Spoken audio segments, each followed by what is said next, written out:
Selamat malam, Ibu Bapak Saudara-saudara yang terkasih di dalam Kristus. Puji syukur kepada Tuhan untuk kasih setianya yang boleh terus kita alami, yang memungkinkan kita kembali dapat dipersekutukan di dalam syafaat malam pada saat ini. Hampir saja. Begitu judul cerita singkat yang menjadi bahan refleksi kita dalam kesempatan ini. Alkisah ketika perpustakaan pusat di Alexandria terbakar, yang tertinggal cuma sebuah buku. Buku itu sangat biasa, lusuh, tidak menarik. Oleh penemunya, buku itu kemudian dijual di pasar loak, di toko buku bekas dengan harga sangat murah. Pedagang buku bekas yang membeli buku itu iseng-iseng membuka-buka halaman-halaman buku. Ia terkejut karena ia menemukan bahwa buku yang tampaknya lusuh dan tidak menarik itu mungkin merupakan buku yang paling berharga di seluruh dunia. Mengapa? Karena pada bagian sampul belakang buku itu tertulis beberapa kalimat tentang rahasia batu ajaib, yaitu sebuah batu bulat pipih yang dapat mengubah segala sesuatu yang digosok dengannya menjadi emas.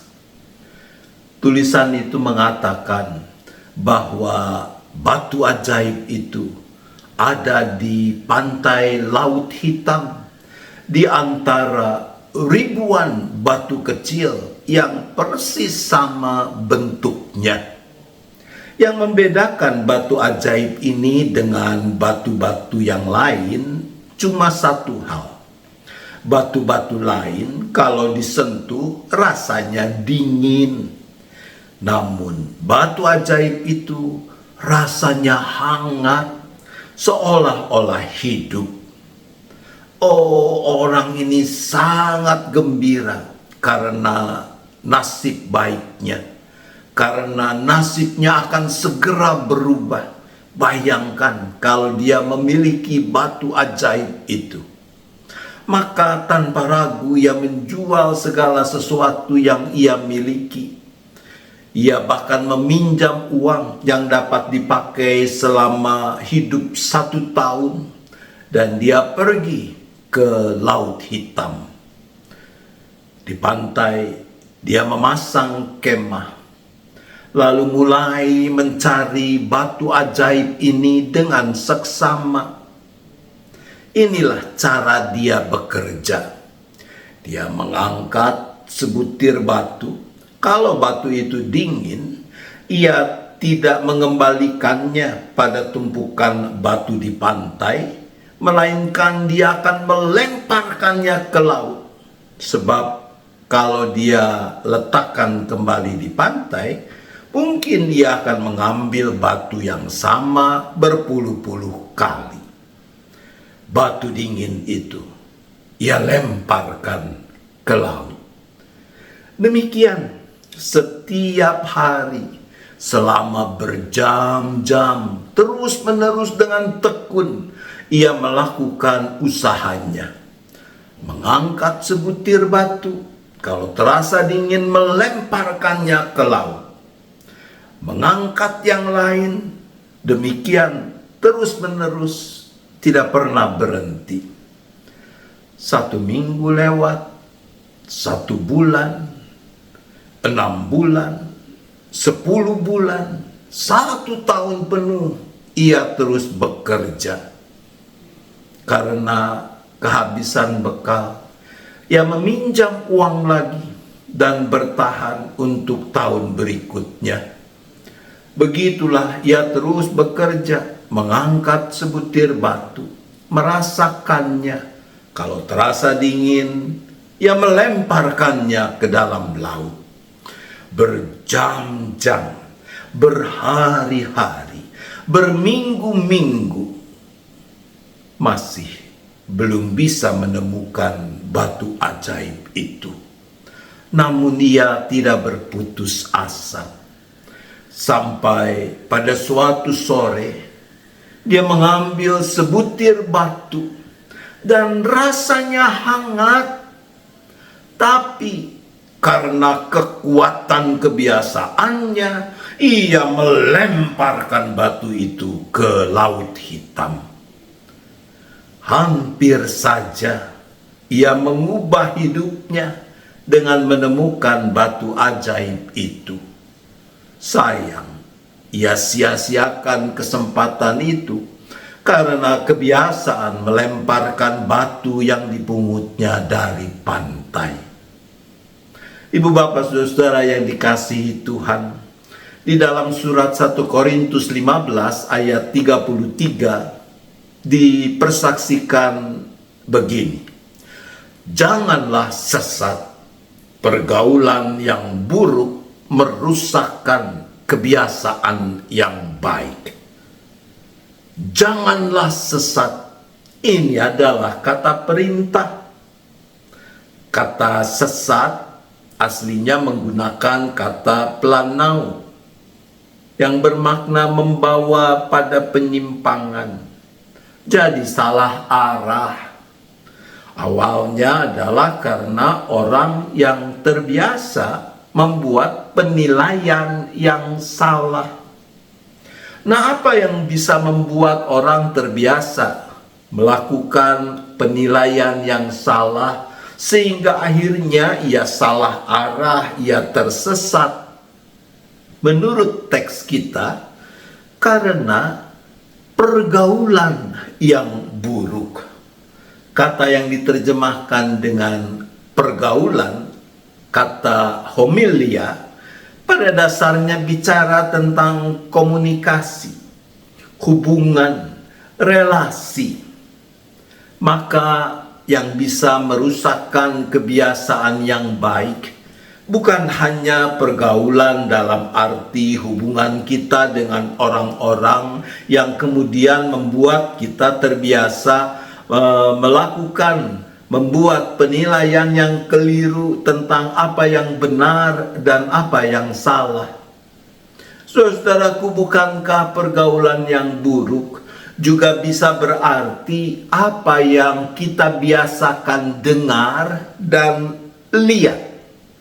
Bahwa sesuatu yang sesungguhnya salah, ketika berulang terus-menerus kita dengarkan, kita lihat, maka lama-kelamaan akan membuat kita berpikir dan meyakini bahwa itu adalah sesuatu yang benar. Maka teks 1 Korintus 15 ayat 33 ini juga bisa kita baca secara positif. Rawatlah pergaulan yang baik agar terbangun kebiasaan, yaitu moral, karakter yang baik. Tuhan menolong kita. Amin. Mari kita bersyafaat. Bapa di surga, ampunilah kami sekiranya di sana sini kami membiarkan diri hidup dalam pergaulan yang buruk, membiasakan mendengar, melihat apa yang buruk, sehingga akhirnya merusak kebiasaan, moral, karakter yang baik. Tuhan, ampunilah kami.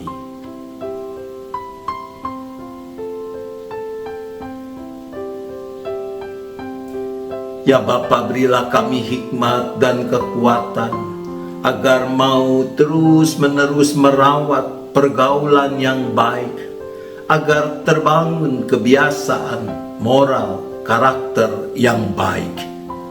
Tuhan, tolonglah kami.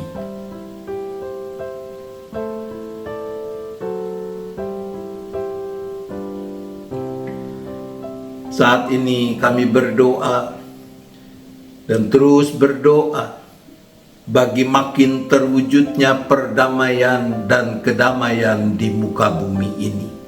Sebab kami percaya Tuhan punya rencana yang baik, rancangan yang baik bagi kehidupan manusia di muka bumi ini.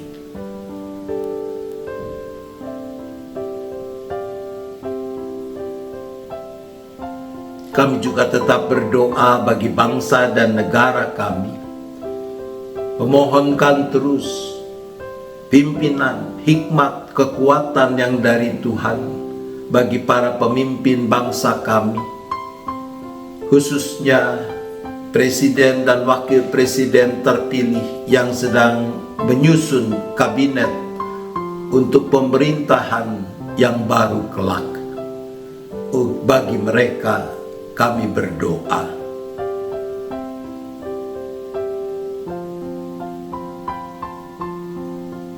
Kami juga berdoa ya Bapa bagi gerejamu di mana-mana tempat, termasuk GKI Gading Indah yang Tuhan hadirkan untuk turut serta mengerjakan misi Allah. Kami memohon agar Engkau sendiri, Tuhan Sang Kepala Gereja, yang terus menyertai gereja-gerejamu.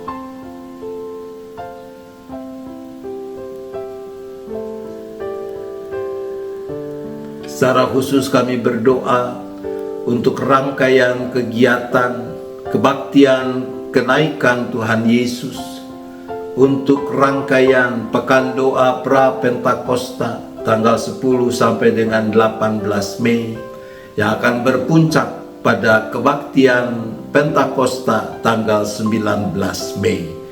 Untuk itu kami berdoa.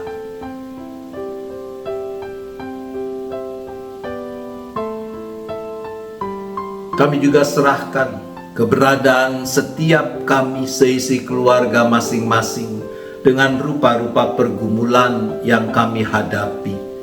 Entah sakit penyakit, entah masalah sumber penghidupan, entah masalah relasi yang tidak harmonis, apapun juga, kami datang kepadamu, memohon belas kasihan dan pertolonganmu.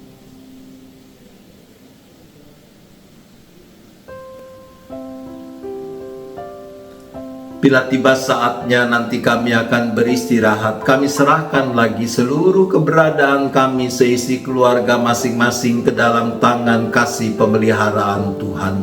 Biarlah kami boleh dijauhkan dari segala mara bahaya malapetaka. Kami boleh beristirahat dengan cukup dan besok menyambut hari baru dengan kesegaran baru, dengan semangat yang juga terbarui untuk terus memuliakan nama Tuhan. Terima kasih ya Bapa, kami bersyafaat hanya di dalam nama Tuhan Yesus Kristus. Amin. Selamat malam Ibu Bapak Saudara-saudara, selamat istirahat. Tuhan tetap beserta kita.